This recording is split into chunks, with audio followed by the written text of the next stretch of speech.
Hoy día tuve que ir al IPE a hacer un examen oral de un ramo que se llama ética, que la verdad que yo no lo iba a hacer, pero finalmente tuve que hacer un examen oral al final, repasar toda la materia del módulo y fui a darla. Y mientras repasaba la materia me encontré con varios conceptos bastante interesantes, de hecho algunas cosas que tienen que ver harto con filosofía, tienen que ver con moral, un montón de cosas que en el fondo dan vuelta y vuelta y no van para ningún lado, pero hay algunas cosas que sí son ciertas. Y siempre yo he pensado de que el hombre sabio es aquel que encuentra lo precioso en medio de lo vil. Y a medida que uno comienza a entender eso, comienza a enriquecerse en entendimiento, en conocimiento. El conocimiento revelado trae libertad. Y la libertad, ¿no es cierto?, provee el escenario para que nosotros nos completemos y realmente lleguemos a ser lo que tenemos que ser. Una persona en oscuridad, una persona en ignorancia, puede orar mucho, puede clamar mucho, puede ayunar mucho, puede tener toda la fe del mundo, pero finalmente siempre van a haber áreas flacas en su vida o áreas débiles, ¿no es cierto?, paupérrimas que no puede solventar.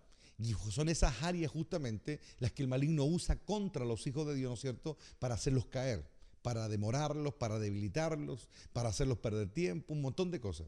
Entonces, hay un momento, ¿no es cierto?, en que uno se encuentra con muchos eruditos de la cristiandad, como Tomás de Aquino, por ejemplo, que en un momento él fue un profundo estudioso de los pensamientos de Aristóteles. Claro, cuando nosotros comenzamos a hablar ya de griego, hablamos de filosofía, como que nos ponemos al tiro, ¿no es cierto? La piocha de Caño, yo soy cristiano, yo todo lo tengo.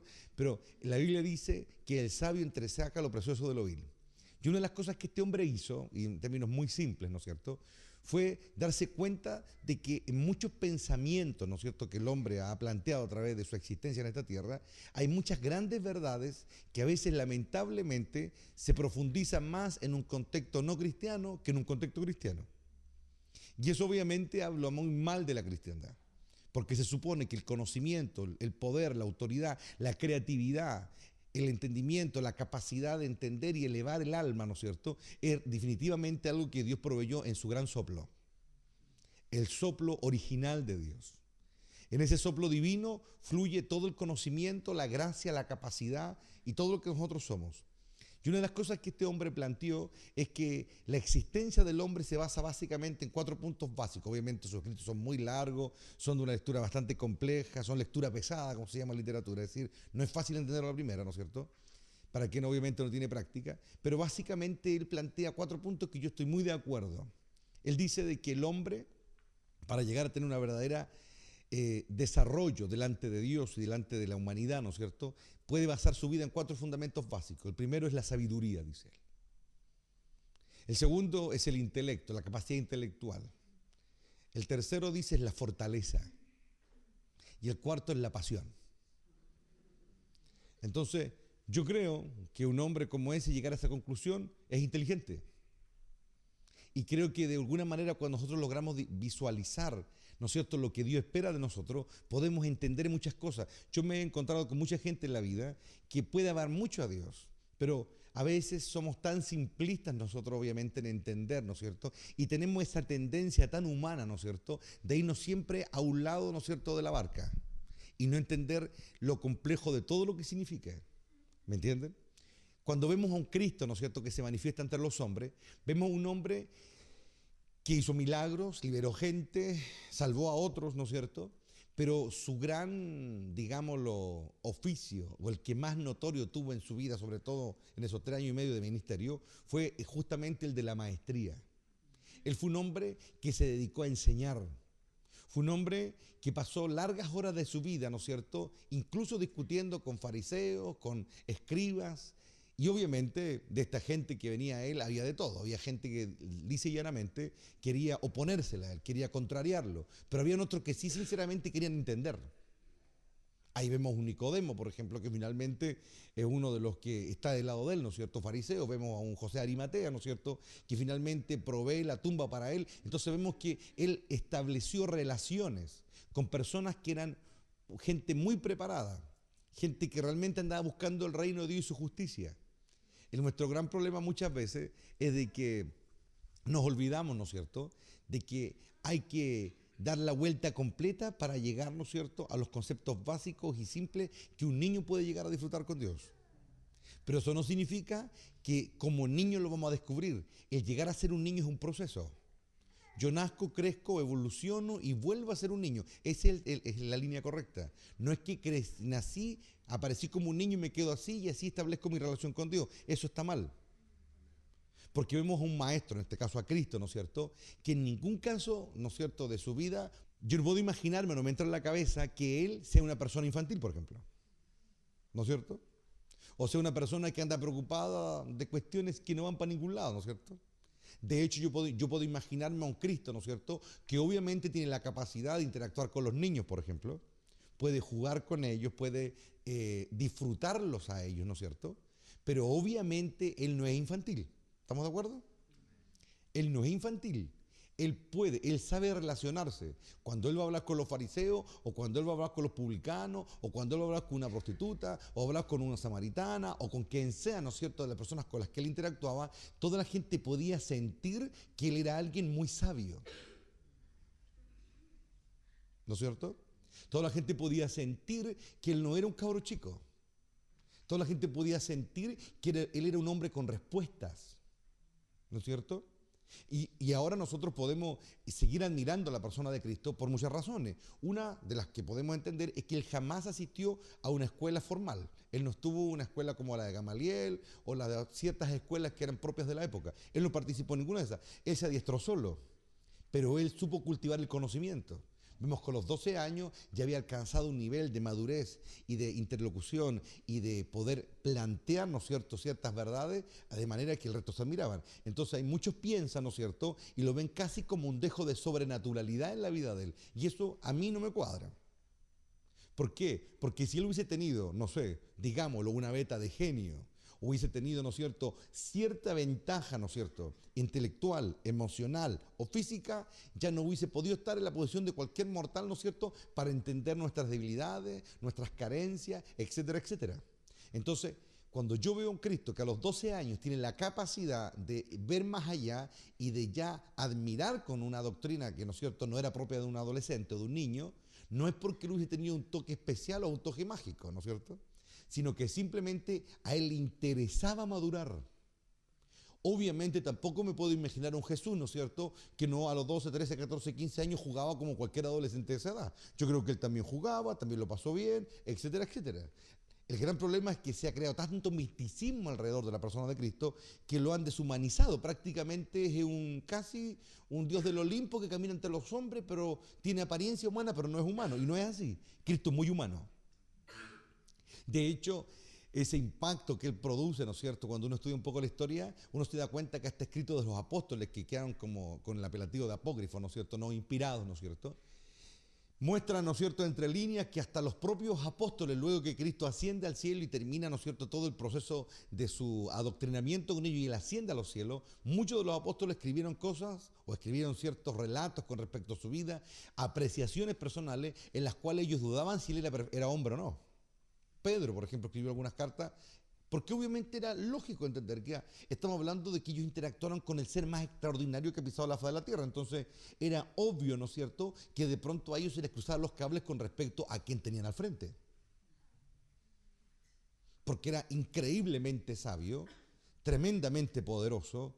Su carácter, su identidad era tan, entre comillas, digámoslo, mística. No es que él fuera místico o él se hiciera místico, pero su presencia, su templanza, los frutos del Espíritu en él, lo que lo vieron después glorificado, es decir, todos los que experimentaron esa relación con él, era obvio que de pronto llegaron a dudar si realmente era humano o no, ¿me entienden?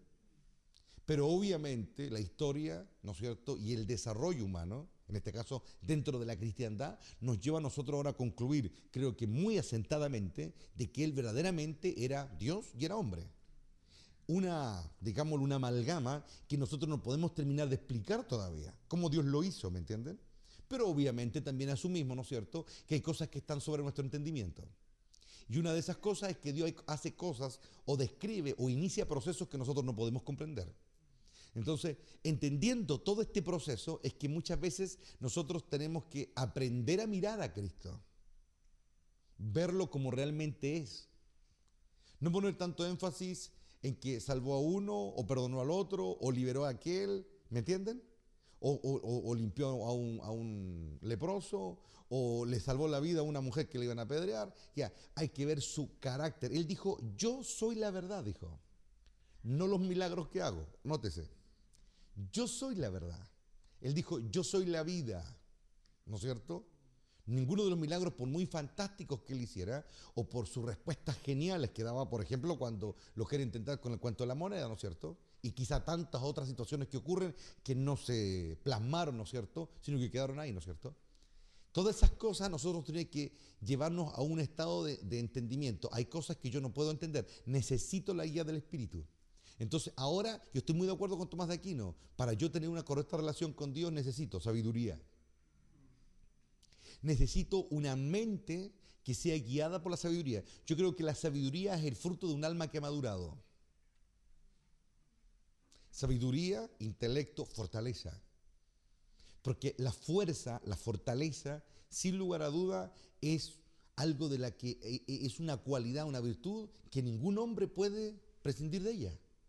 Porque tú puedes tener toda la fe del mundo, pero si tú tienes fuerza, sobre todo para resistir la adversidad, o para retenerte, por ejemplo, como lo dijo Winston Churchill, él dijo que un hombre no solamente debe ser fuerte para ponerse de pie a hablar, sino que también tiene que ser muy fuerte para sentarse y callar, por ejemplo.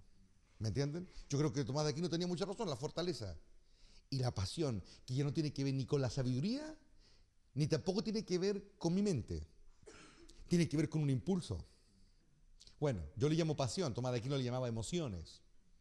Pero en el fondo, las emociones tú no las puedes meter ni en la mente, ni en ninguna parte de tu mente. Es algo que brota desde acá adentro. Entonces estoy completamente de acuerdo que ahí están los 4 factores fundamentales para el desarrollo de una vida plena delante de Dios y llegar a tener una correcta relación con Él. Yo creo que Moisés, en esa interacción que tuvo con el Eterno, en la tierra, ¿no es cierto? Yo creo que él aprendió a desarrollar muy bien esas 4 virtudes. Porque sin lugar a duda era un hombre sabio, él no hablaba lecera, ¿no es cierto? Era un hombre sabio que sabía vivir cada momento. El hombre sabio sabe vivir los tiempos, los momentos, reconoce los tiempos. Sabe cómo hablar en cada momento. Yo no puedo hablar igual acá, como hablar en la calle cuando me encuentro con alguien, ¿no es cierto?, ahí en el supermercado, ni hablar con mis niños igual. Yo tengo que saber hablar de manera distinta en cada momento. Debo saber hablar a las personas, porque yo debo tener la capacidad de hacerme entender al que me está oyendo, ¿no es cierto? Y ese es un don. Entonces, que provee de la sabiduría, la inteligencia. Si no tuviera la capacidad de retener información, datos, etcétera, ¿cómo podría hacer aquí hacer un planteamiento? Pero hay un momento en que ni las palabras, y nótese bien, ni el conocimiento pueden hacer lo que un momento de emoción puede despertar. Dios sabe, y esto es tan glorioso, Dios sabe que lo que impulsa al hombre es su pasión. Ni siquiera lo que sabe o lo que no sabe es su pasión. Hay un momento en que Cristo, obviamente como el ser más extraordinario, el ser humano más extraordinario que ha vivido y vivirá en esta tierra, aún a él en un momento el conocimiento le faltó. Recordemos que él hace una pregunta: ¿por qué me desamparaste? Él está planteando una pregunta. Hay algo que no sé, no entiendo lo que está pasando. Entonces, cuando ya su mente no tiene la información suficiente, su corazón, para responderse a esa incógnita, ¿qué le queda? La pasión. ¿La pasión de qué? De terminar la obra. ¿La pasión de qué? De ganar la guerra que él está lidiando. Él sabe que en un momento de su padre le va a entregar el conocimiento que falta. Pero en ese momento no hay nada que hacer. En ese momento solamente el espíritu de lucha. En ese momento lo único que él le sirve para seguir tirando la cruz es ¿qué cosa? Fuerza y pasión. Porque el conocimiento no era el momento del conocimiento. Era el momento de la pasión y de la fortaleza, de sobreponerse a una adversidad que él no lograba entender, más allá de lo que nosotros jamás podríamos comprender. Porque a cada uno Dios nos va a probar. Y notes, antes que entrar a la materia, tú vas, en tu caminar con Dios, Dios va a probar tu sabiduría, va a probar tu intelecto, va a probar tu fortaleza y va a probar tu pasión. Así que no lo olviden. Es importante entenderlo. Así que fue bueno haber hecho la prueba oral de ética. Porque todo ayuda bien. La sabiduría está en todas partes, el conocimiento. Pídele a Dios que te haga crecer. Porque si Dios le da fuerza a un tipo para matar con la quijada a 1000 filisteos, si tú le pides a Dios la fuerza para llegar a entenderlo, Dios también lo puede hacer. Y eso sí que hay que ser fuerte para llegar a entender al Eterno. Porque esa es la mayor de todas las fuerzas. llegar a comprender a Dios en toda circunstancia y en todo tiempo.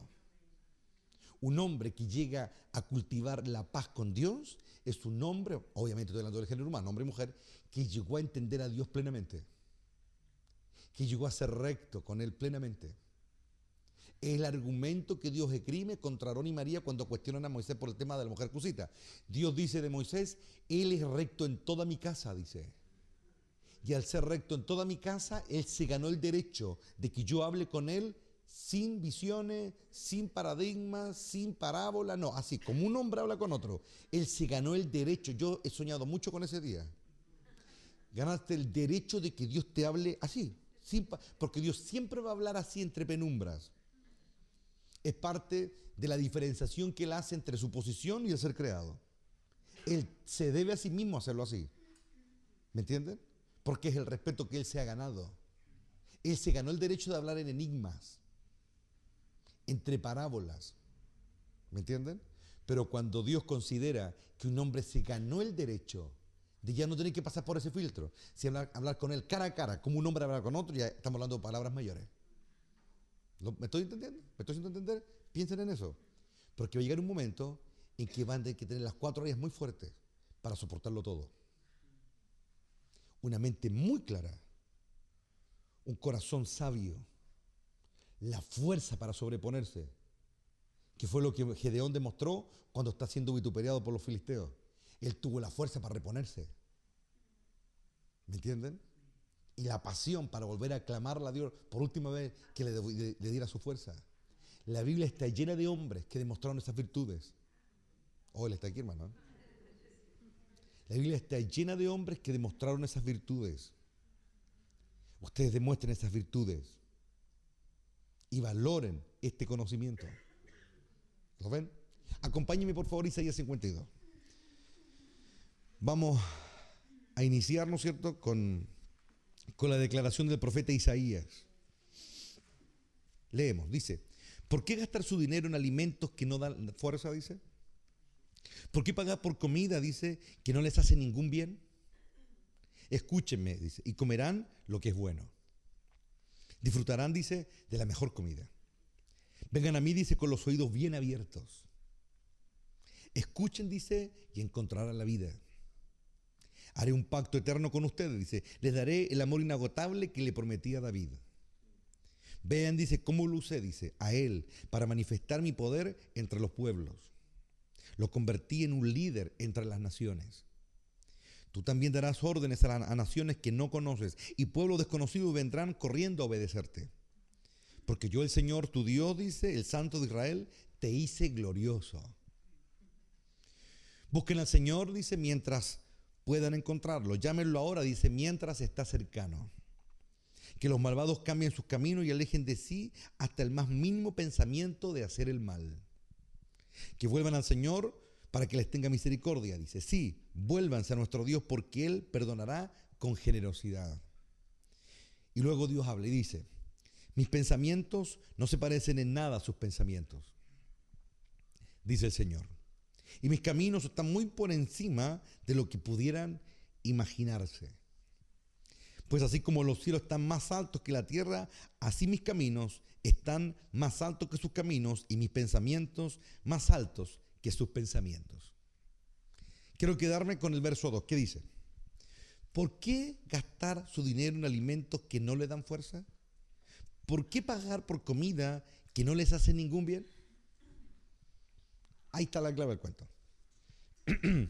Ustedes se han dado cuenta que nosotros muchas veces, a causa justamente de todo lo que hablé en la introducción, el tema de la ignorancia, el tema de la inmadurez, el tema de la falta de experiencia, la falta de evolución y un montón de cosas, se dan cuenta que nosotros muchas veces andamos detrás de cosas que no nos sirven, buscamos cosas que no nos hacen bien, pedimos cosas a veces que en el fondo no tienen ningún asidero, ninguno.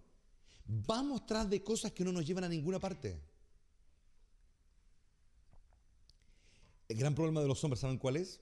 Su testarudez. Son duros de testa, esa es la raíz de la frase. Son duros de cabeza.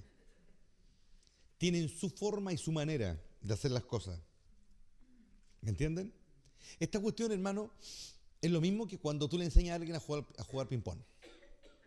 Cuando alguien ya aprendió, ¿no es cierto?, medianamente a manejarse, y aparece alguien que tiene un poco más de técnica, ¿no es cierto?, o que se preparó más o se capacitó más, le enseña, por ejemplo, a bloquear al otro, le enseña a hacer saping, a hacer efecto y cosas, pero como la otra persona ya aprendió, se manió, ya se malió de alguna manera, ¿no es cierto?, y ya hace cosas porque le salen a él así, nunca termina de aprender porque ya está testarudo.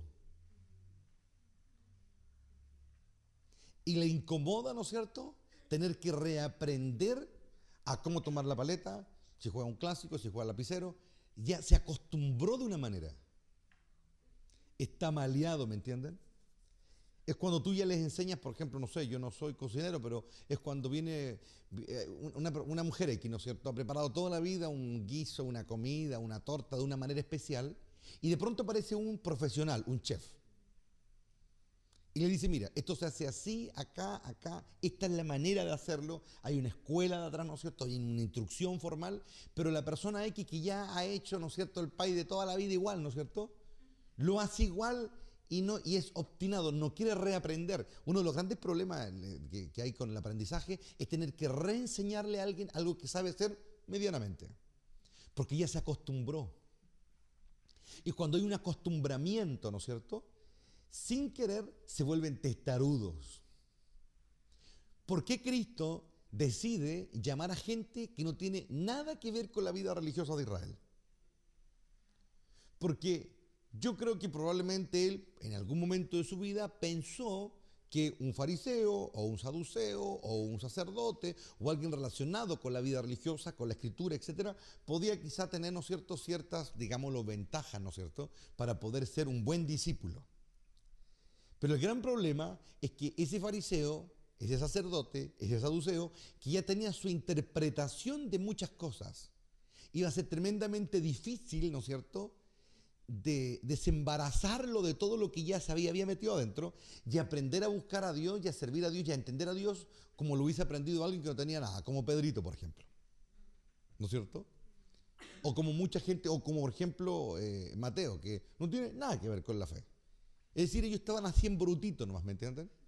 Es lo mismo que ocurre con gente, por ejemplo, que se lo pasa de la iglesia en iglesia, por ejemplo. Están tan testarudos ya, ¿no es cierto?, en su forma de actuar, de vivir, de pensar, de actuar, de reaccionar con el medio, que hay un momento, ¿no es cierto?, en que ya no pueden ser enseñados porque están testarudos. Yo, en lo personal, prefiero a alguien que venga del mundo, porque está crudito, es decir, no se ha escrito nada en él, ¿no es cierto? Puede ser bien mundano, puede ser porfiado, pero no ha aprendido cosas, ese es el peor, el que ya sabe algo. Entonces, hay momentos en la vida, como el que juega ping-pong, por ejemplo, de que ya está acostumbrado a jugar de una manera. Y tú le puedes decir, mira, gánate así, anda a la pelota, muévete, mueve el brazo, y están acostumbrados a hacer todo mecánico, porque así aprendieron a jugar ahí en los recreos de la escuela, ¿vos me entienden? Cuando yo era adolescente, yo estuve en cursos de ping-pong, en la selección, y de cabro me enseñaron, tuve un instructor, me enseñó a pararme, a ponerme, todo el cuento. Entonces a uno le queda el conocimiento, pero hay mucha gente que no quiere ser enseñada.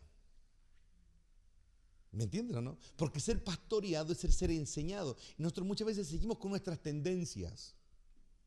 Tendencias, por ejemplo, de que yo lo hago de esta manera, que a mí me gusta aquello, que me gusta esto otro, y en el fondo llamamos maestros a quienes no realmente estamos siguiendo. Entonces esas personas comienzan a... El Espíritu Santo se da cuenta que esa persona es testarudo y comienza a pasmarse y se comienza a chantar. Y Dios no lo hace evolucionar. Pero el Señor, lo primero que va a ver en alguien es si tiene la capacidad de ser enseñado. Hay un momento en que Jesús también se ve confrontado con esta realidad, con la gente que está con él, y en un momento él les dice, ¿por qué me dicen Señor?, dice él. Es una buena pregunta. ¿Por qué me llaman maestro? No se lo está diciendo a los fariseos ni a sus opositores, se lo está diciendo a los que se supone son sus discípulos. Y él hace la pregunta, dice, ¿por qué hacen esto? ¿Por qué me tratan así si ustedes no me hacen caso? Pero estamos viendo que ellos lo llamaban rabí.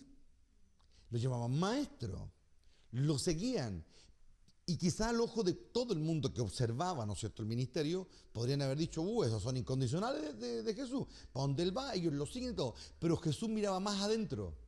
Y a pesar de que ellos estaban con Él, a pesar de que lo seguían, Jesús se da cuenta que muchas cosas ellos todavía las hacen a su manera.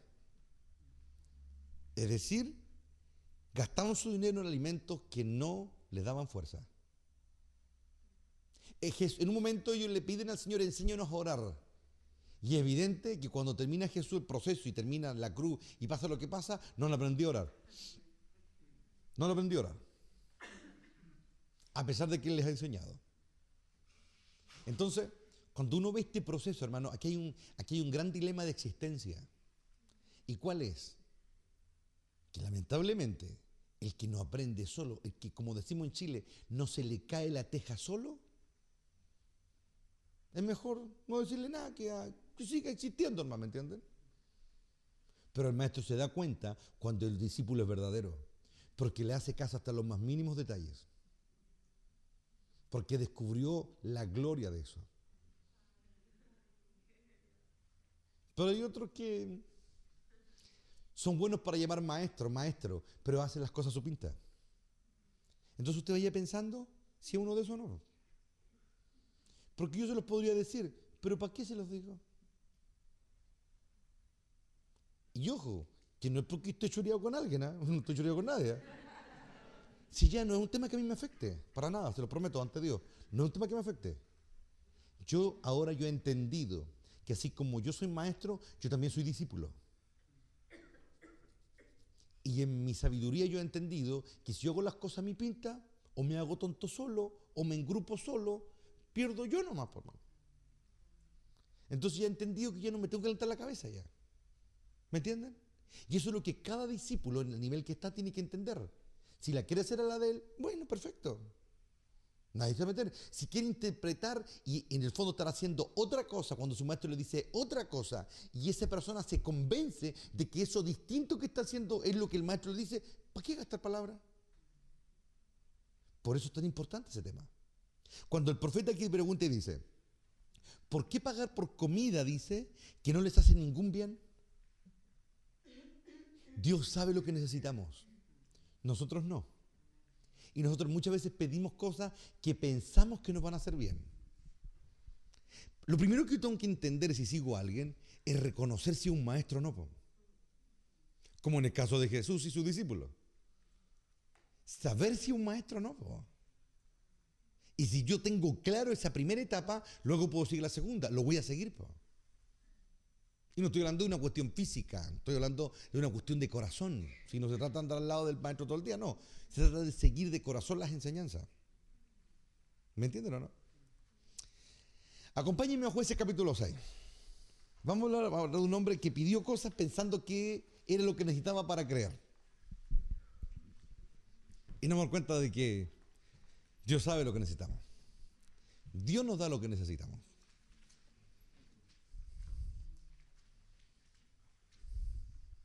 Hay un pasaje por ahí que dice, ¿qué hombre será capaz de ver sus propios errores?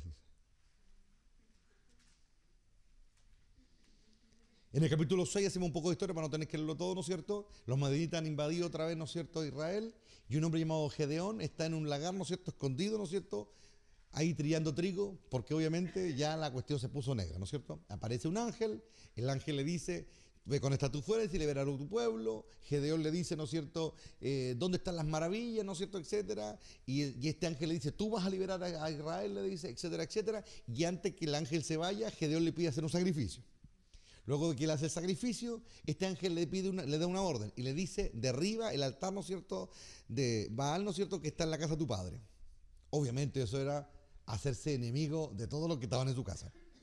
Ahí se crea casi un dilema, casi se agarran, el clan casi se agarró y alguien atinó, ¿no es cierto?, yo creo que inspirado por Dios, dijo, bueno, si Baal es Señor, que se defienda solo, ¿se acuerdan? Y ahí quedó, ¿no es cierto?, en entredicho. Y después de lo que le acabo de contar bastante conciso, entramos a lo que pasó ahora. Verso 33 del capítulo 6 dice, poco tiempo después, dice, de que pasó todo esto, los ejércitos de Madián, de Amalek y del pueblo de Oriente, dice, formaron una alianza en contra de Israel. Cruzaron el Jordán y acamparon en el valle de Jezreel. Entonces el espíritu del Señor, dice, se apoderó de Gedeón. Y Gedeón tocó el cuerno de carnero con un llamado a tomar las armas, dice, y los hombres del clan de Abiaser se le unieron. También envió mensajeros por todo Manasés, dice, Aser, Zabulón y Neftalí, para convocar a sus guerreros, dice, y todos ellos respondieron. Después Gedeón le dijo a Dios, aquí viene la petición, si de veras vas a usarme, le dijo, para rescatar a Israel como lo prometiste, demuéstramelo. De la siguiente manera, esta noche pondré una lana de oveja en el suelo del campo de trillar, le dijo. Si por la mañana la lana está mojada con el rocío, pero el suelo dice, me perdí acá, demuéstramelo de la siguiente manera, esta noche pondré una lana de oveja en el suelo del campo de trillar. Si por la mañana la lana está mojada con el rocío, pero el suelo está seco, entonces sabré que me ayudarás a rescatar a Israel como lo prometiste. Y eso fue exactamente lo que sucedió. Cuando Gedeón se levantó temprano la mañana siguiente, exprimió la lana y sacó un tazón lleno de agua. Luego Gedeón le dijo a Dios, por favor, le dijo, no te enojes conmigo, pero deja que te haga otra petición. Permite usar la lana para una prueba más, le dijo. Esta vez que la lana se quede seca, mientras que el suelo alrededor esté mojado con el rocío. Así que esa noche Dios hizo lo que Gedeón le pidió. A la mañana siguiente la lana estaba seca, pero el suelo estaba cubierto de rocío. Entonces dice Jeroboam, que fue como le pusieron, ¿no es cierto?, después de haber hecho lo que hizo con el mono que tenía en la casa de su padre. Dice, y su ejército se levantaron temprano y fueron hasta el manantial de Arod. El campamento de los ejércitos de Madián estaban al norte de ellos, en el valle cercano a la colina de Moré. Entonces el Señor le dijo a Gedeón, tienes demasiados guerreros contigo, le dijo. Si dejo que todos ustedes, dice, peleen contra los madianitas, los israelitas se jactarán ante mí de que se salvaron por su propia fuerza. Por lo tanto, dile al pueblo, todo aquel que le falte valentía o que tenga miedo, que abandone este monte y se vayan a su casa. Así que 22,000 de ellos se fueron a su casa y quedaron solo 10,000, dice, dispuestos a pelear. Pero el Señor le dijo a Gedeón, todavía son demasiados, le dijo. Hazlos descender al manantial y yo los pondré a prueba para determinar quién irá contigo y quién no. Cuando Gedeón bajó, dice, con su guerrero hasta el agua, el Señor le dijo, divide a los hombres en dos grupos, le dijo. En un grupo pon todos los que beban el agua en sus manos, lamiéndola como hacen los perros, le dijo. En otro grupo pon a todos los que se arrodillen para beber directamente del arroyo. Solo 300 de los hombres bebieron con las manos, dice. Los demás se arrodillaron para beber con la boca en el arroyo. Entonces el Señor le dijo a Gedeón, con estos 300 hombres rescataré a Israel y te daré la victoria sobre los madianitas. Envía a todos los demás a su casa. Así que Gedeón recogió la provisión y los cuernos de carnero, dice, de los otros guerreros y mandó a cada uno de ellos a su casa, pero se quedó con los 300 hombres. El campamento madianita estaba en el valle directamente, dice, abajo de donde se encontraba Gedeón. Esa noche el Señor le dijo, levántate. Está entre signo de exclamación. Levántate, le dijo. Descienda al campamento madianita, porque te he dado la victoria sobre ellos, le dijo. Pero si tienes miedo de atacar, desciende al campamento con tu siervo Fura. Escucha lo que dicen los madianitas y cobrarás mucho ánimo. Entonces estarás ansioso de atacar. Así que Gedeón, acompañado por Fura, descendió hasta el límite del campamento enemigo. Los ejércitos de Madián, de Amalek y del pueblo del oriente se habían establecido en el valle como un enjambre de langostas. Sus camellos eran como granos de arena, dice, a la orilla del mar, imposibles de contar. Entonces Gedeón se acercó sigilosamente, precisamente cuando un hombre le contaba un sueño a su compañero. Tuve un sueño, decía el hombre, en el cual un pan de cebada venía rodando cuesta abajo hacia el campamento madianita. Entonces cuando golpeaba una carpa, la volteaba y la aplastaba. Su compañero le respondió, tu sueño solo puede significar una cosa, le dijo. Dios le ha dado a Gedeón, hijo de Joás, el israelita, la victoria sobre Madián y todos sus aliados. Cuando Gedeón oyó el sueño y la interpretación, se inclinó en adoración al Señor. Aquí ocurren varias cosas interesantes. El resto, ¿no es cierto?, ya es materia sabida, ¿no? Lo hemos visto muchas veces. Ellos rodean el campamento, en 3 grupos van con los cuernos, ¿no es cierto?, unas teas, ¿no es cierto?, con antorcha, y solamente tienen que gritar. Y al gritar quedó la hecatombe entre los ejércitos que venían a hacer la guerra con Israel y terminaron matándose unos a otros, y la victoria fue abismal. Pregunta, cuando Dios llamó a Gedeón, Dios lo llama, Dios lo increpa y le dice, anda con tu fuerza, le dice. Yo no sé a qué fuerza se refiere, yo creo que solamente podemos entenderlo eso a la luz del pasaje que leemos en Isaías. Mis pensamientos no son como los de ustedes. Entonces hay un momento, ¿no es cierto?, en que vemos a un Gedeón que está siendo confrontado por Dios y está siendo desafiado por Dios. Ese desafío lo lleva a una sola conclusión, y la conclusión es la siguiente. Dios le dice, yo voy a liberar a Israel contigo, le dice. Gedeón obviamente no lo logra entender a cabalidad, ¿no es cierto?, lo que se le está diciendo, ¿no es cierto? Y en ese momento ocurre algo que yo considero que es importante de señalar esta noche. Gedeón experimentó el poder de Dios, tocó un cuerno y en forma sobrenatural cerca de 32.000 soldados llegaron. Es decir, fue un hecho indudable de una intervención divina. Yo creo que nadie dudaría, estando en los zapatos de Gedeón, de que algo ocurrió y que Dios está ahí. Ya ha visto dos cosas. Una, un ángel apareció, un ángel se recibió el sacrificio que hizo en un altar, ¿no es cierto? Y además, ahora el Espíritu de Dios vino sobre él. Nótese, vino sobre él. Cuando se habla del Espíritu que viene sobre alguien, está haciendo alusión a algo muy parecido a lo que experimentó Saúl, cuando el Espíritu vino sobre él y se apoderó de él y profetizó todo un día. Es decir, cuando el Espíritu vino sobre Gedeón, no fue como que, sentí como una brisa que pasó, no. Él fue apoderado por Dios. Nótese. Fue apoderado por Dios, toca el cuerno, y obviamente un cuerno no se va a escuchar a cientos de kilómetros por mano, obviamente tiene hasta una limitancia. Y obviamente el poder de Dios actuó de una manera impresionante.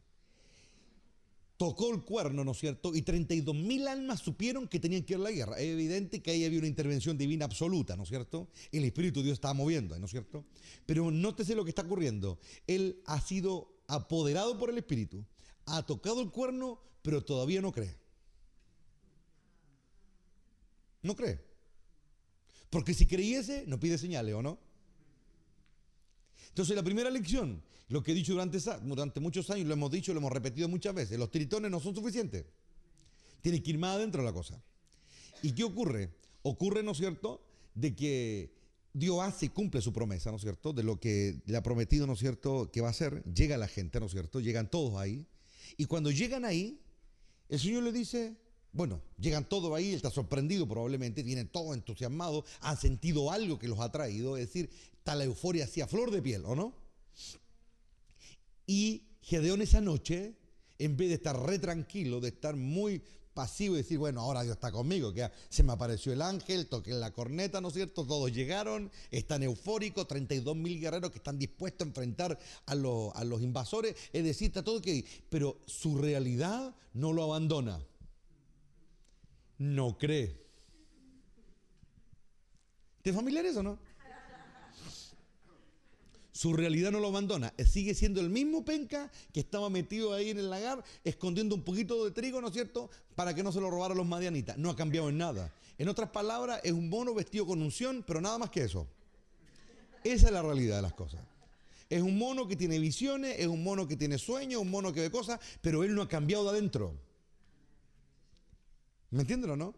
Entonces él comienza, y Dios sabe muy bien lo que está sintiendo, Dios está muy al tanto de lo que le está pasando a él, que a Dios no necesita que alguien le informe, ¿no es cierto?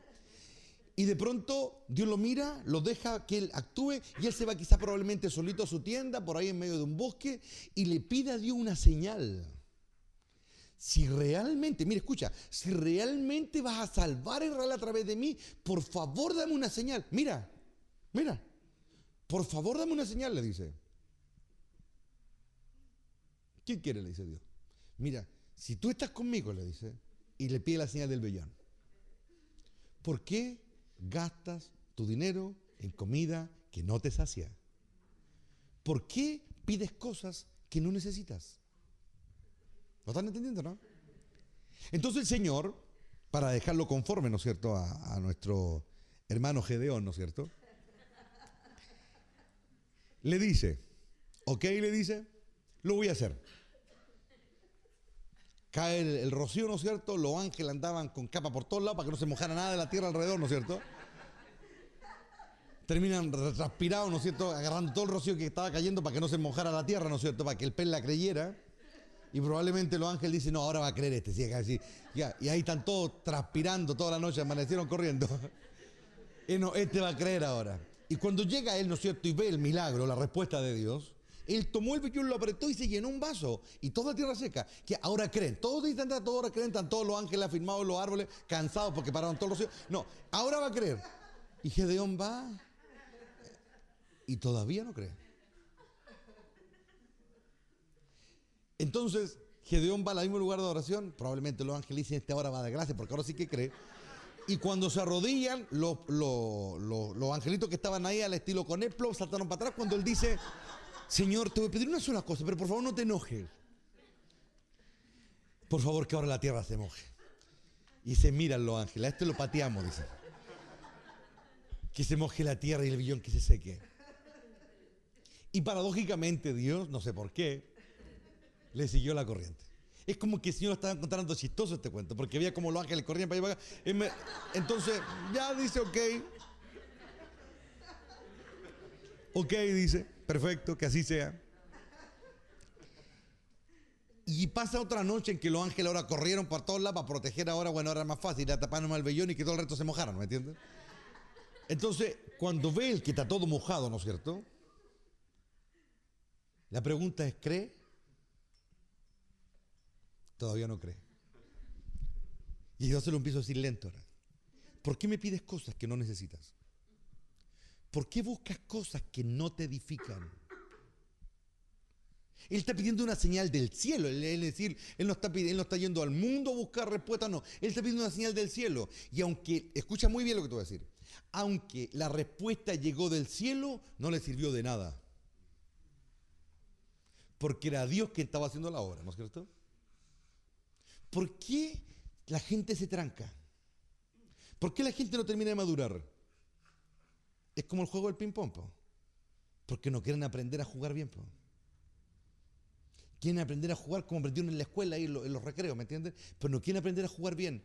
Y eso muchas veces hace que la gente se tranque y nunca termine de evolucionar. Siempre lo hace a su manera. Es como la mamá que cría al hijo a su manera. Y el pastor le dice, haz esto, haz lo otro. Y sí, pastor, pero ya salen de aquí y siguen haciéndolo a su manera. Es cuando el pastor dice, ora, busca al Señor, conságrate. Sí, pastor, pero cuando llegan a la casa llegan a puro dormir nomás. Siempre hay algo que tú estás haciendo a tu manera. Y si lo estás haciendo a tu manera, siempre te vaya a trancar al final. Si hay algo en la vida que hay que hacer y aprender, es nunca estar con alguien o seguir a alguien por lástima. ¿Sabe usted que hay gente que sigue a alguien por lástima? ¿Sí? Nunca por lástima. Ni porque me da pena, porque así no funciona. Esas son las ideas erróneas. Nunca decirle sí a alguien porque me da pena, porque todo es como el patito feo de la escuela que nadie pesca, ¿me entienden? Y finalmente ya estoy con él o lo ayudo o la ayudo porque el patito feo que nadie pesca. Eso no está bien, po. Yo tengo que enseñarle a no ser el pato feo de la escuela, po. ¿Me entienden o no? Entonces, hay un momento, hermanos, en que yo le pido cosas a Dios que no necesito. Y Dios a veces me dice, ya, ok, te lo doy, tómalo, ahí está. Está bien, hazlo, ya hazlo a tu manera. Ya, ok, ya mira eso, ya, si eso es lo que querías, hazlo. Y pasa el tiempo, y pasa el tiempo, y nunca terminas de crecer. ¿Por qué gastas tu dinero? Es decir, tu fuerza, tu poder adquisitivo, en otras palabras. Está hablando en términos espirituales ahora. Que no te sirven para nada. ¿No es cierto? Dios le proveyó 2 veces. Los ángeles terminaron cansados, cabreados, hasta acá. Y Dios muerto de la risa porque sabe que nada ha resultado. Y él no puede creer todavía. ¿O no? Y ahora viene la prueba de fuego. Porque el Señor le concedió. El tipo sigue igual de duditativo. Se pasea entre todos, tan todo eufórico porque sintió en el llamado de la cuestión. Y si supieran lo que siente Gedeón acá adentro. Gedeón no cree que se van a salvar. Esa es la verdad. No lo cree. Pero él tocó la corneta, que ¿cómo va a decir que no cree? ¿Me entienden? ¿Cómo él va a decirle al otro, sabes que lo que pasa es que sí, se manifestó el poder, pero yo no estoy como muy convencido todavía si nos salvamos o no? No puede decirle eso porque lo linchan, ¿me entienden? Bueno, ¿para qué tocaste la lecera entonces? ¿Me entienden o no? Entonces, hay un momento en que Dios mira eso. Pero ahora Dios va a hacer lo que Él necesita. ¿Y saben cómo lo primero que hace? ¿Sabes qué, Gedeón? Hay muchos acá, le dice. Según los estudios, era más de 1.000.000 de soldados madianitas que estaban en esta confederación para atacar a Israel. Y ellos tenían apenas 32.000. Es casi como que Dios está burlando en la cara, ¿me entienden? Y le dice, son muchos que a 32.000 contra 1.000.000. Yo creo que... ¿Me entienden o no? Es como que Dios le dice, no, es que lo que pasa es que si se salvan van a decir que yo no fui, no. ¿Qué te parece? Son muchos. Y ahora siente la tensión que tiene Gedeón adentro. Entonces el Señor le dice, ¿sabes qué vamos a hacer? Pregunta cuántos cobardes hay acá, le dice. Entonces Gedeón, que cree que están todos ahí, todos firmes, ¿no es cierto? Dice, probablemente se irán a ir unos 100, 200, no creo que más que eso, porque lo veo bien eufórico, sintió en el llamado. No. ¿Alguien quiere irse? 22.000 se fueron, hermano. 22.000. Si ya antes a Gedeón le costaba creer de que iban a salir bien parados, imagínate ahora. Entonces, el Señor le dice, ¿sabéis que son muchos todavía? ¿Qué opináis? Sí, los llevamos al arroyo y hacemos un jueguito. A ver quién toma de una manera, se queda y quien no toma normal se manda a cambiar. ¿Qué opináis? Bueno, ya será, pues entonces los llevan. Y de los 10.000 bajamos a 300. Es decir, nos quedamos con el 1%. Nico hubiese sido católico, ¿me entiendes? Ay, Señor. Bueno, hay un momento, ¿no es cierto?, en que este hombre, yo creo que ya no da más, ¿no es cierto? Queda con 300. Llegó la noche y era la última noche. Ya al día siguiente, mocha. 300 contra 1.000.000. ¿Quién hubiese sido espartano, que sé? ¿Me entiendes lo que estoy diciendo, no? Y ahora ya entramos en la materia seria ya. Dios lo mira y sabe lo que le falta. Sentiste mi poder y sigue siendo el mismo. Me pediste lo que querías y sigue siendo el mismo. Te saqué los soldados y ahora estás peor que al principio. Yo te voy a demostrar por qué soy el libertador de Israel. Esta noche, le dijo, esta noche vas a cambiar. Lo que no hizo el vellón, lo voy a hacer yo. Lo que no hizo la llegada de 32.000 que era dispuesto a pelear, lo voy a hacer yo esta noche. Esta noche te voy a demostrar que no es con espada ni con ejército, es con mi espíritu. Esta noche voy a hacer lo que tú necesitas. No es lo que tú quieres o lo que tú piensas que te va a ser útil para servirme o para hacer mi voluntad. Yo te voy a demostrar esta noche. Toma a tu siervo, los dos nomás, y escabullite en la noche.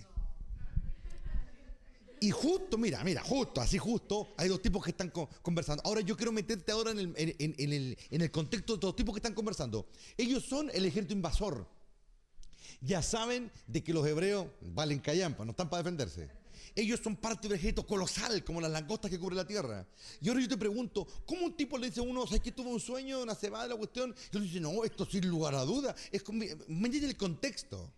Uno dice al otro, no, sin lugar a duda, este es Gedeón que nos va a hacer huila a todos nosotros. ¿Tú lo encontráis lógico eso? ¿Lo encontráis lógico o no? ¿Lo encontráis lógico? Es como si los nazis cuando iban atacando Polonia y todas las ciudades, todos los países de Europa, de pronto hubiesen dicho, no, en realidad estos los de Italia, o no sé, bueno, Italia era aliado de ellos, pero no sé, pues Grecia va a venir, nos va a atacar y nos va a hacer pedazos a todos nosotros. Cuando Grecia siempre ha sido una callampa, papá, ¿me entienden? Militarmente hablando. Entonces, ahora yo me pregunto, ¿qué ocurre en esos dos tipos que están ahí haciendo guardia en algún lugar, ¿no es cierto? Y de pronto, aquí viene lo glorioso, de pronto llega Gedeón escabulléndose probablemente entre los matorrales y justo encuentra a dos tipos y uno dice muy suelto de hombro, no, esto sin lugar a dudas es Gedeón, le dice, ¿qué está pasando ahí?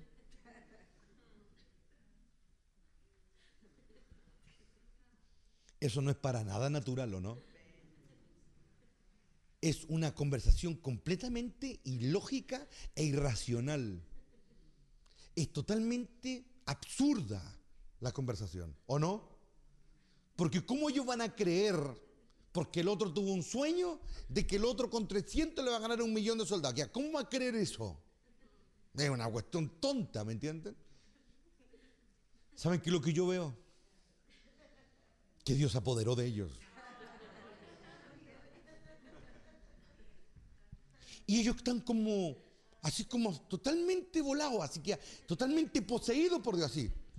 Y tienen una conversación tan solo para inspirar a Gedeón. Y algo ocurrió cuando Gedeón escuchó eso. Lo que no hizo el vellón. Lo que ni siquiera, ni lo que el ángel pudo hacer. Aquí yo veo la superioridad del Padre para inspirar. Ese ángel conoce sus limitancias. Sabe que hay cosas que él no puede hacer. Es como el otro que dijo, ese gran otro que dijo una vez: esperen la promesa del Padre, dijo. Porque lo que yo hice no es suficiente. Cuando llegue Él, la cosa va a cambiar.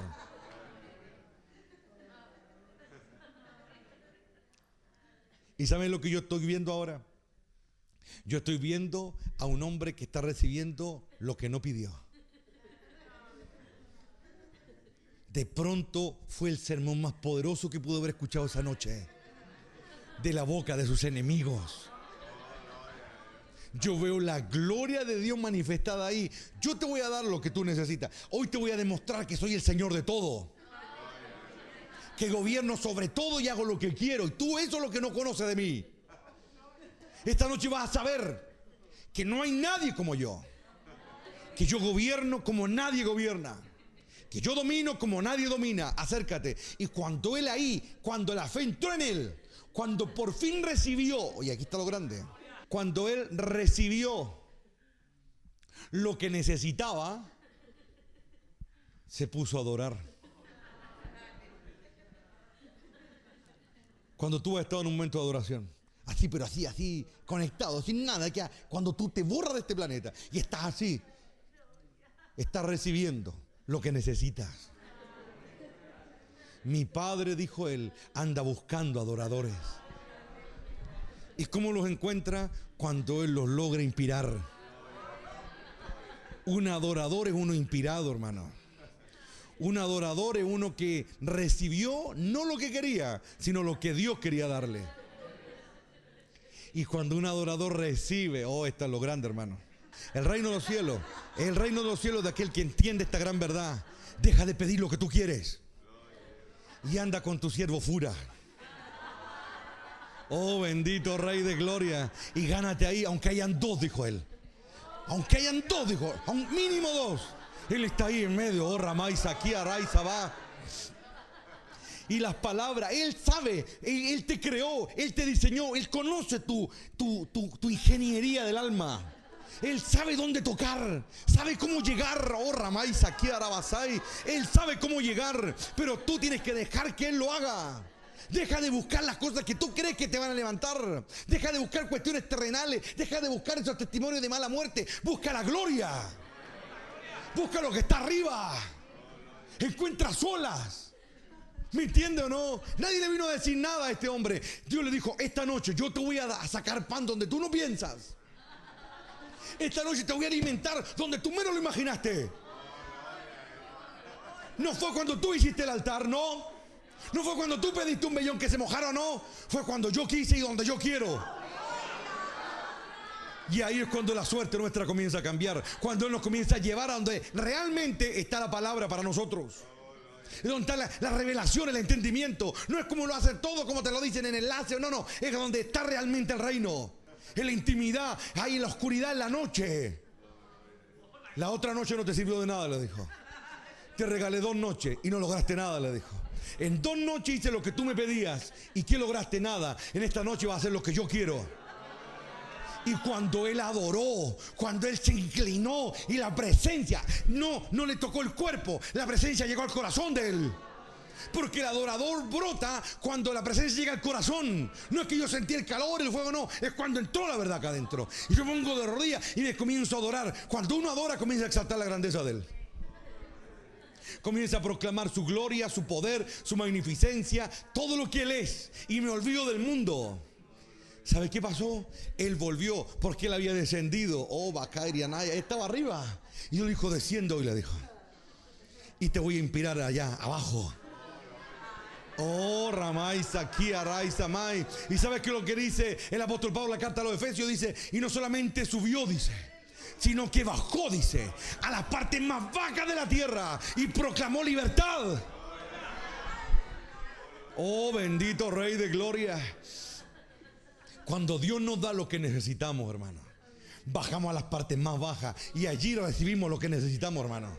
Y cuando Él volvió, cuando Él comenzó a subir otra vez donde estaban los 300 que le quedaban, habló con tanta elocuencia, le habló con tanta autoridad que ellos comenzaron a creer que podían hacerlo.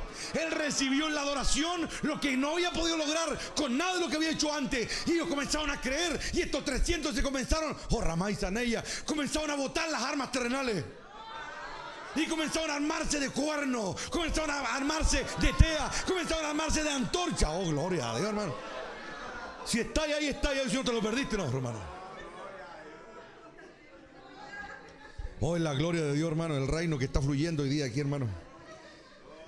El reino de los cielos de aquellos que bajan y reciben lo que Dios quiere darle. Por eso la Biblia es que Dios exalta al que se humilla, el que se baja, el que está allá abajo. A ese Dios le da la gracia, a ese Dios le da la fuerza, a ese Dios le da el poder, a ese, no a otro. Al quien le dice, ya no es mi manera, sino a la tuya. Y ahí las cosas comienzan a cambiar, por hermano.